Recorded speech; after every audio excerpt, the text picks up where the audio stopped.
Day 28. It has been almost a month since I started this sourdough starter, and this is how it's going. Let's open her up.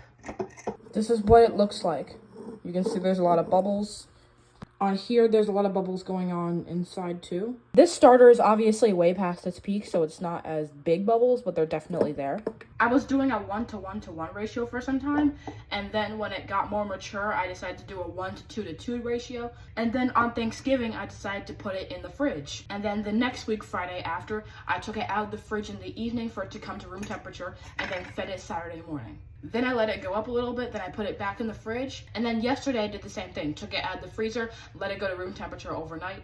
And now we're gonna feed it today. There are 500 total grams in the starter, so I'm gonna discard all but 100 grams. Another thing I forgot to mention is that when I first put it in the fridge, before I did the water test on it to see if it floated, and it passed the test. Meaning that I could actually bake with this. I have 100 grams of the leftover sourdough starter. I have 200 grams of all-purpose flour, and I have 200 grams of warm water. Now we just combine it all together. I usually start with the water first so that it's easier to mix the flour in. Now we're gonna slowly spoon in some of the flour. And then we'll put the rest in. Now we just scrape down the sides. Now we have our newly fed starter.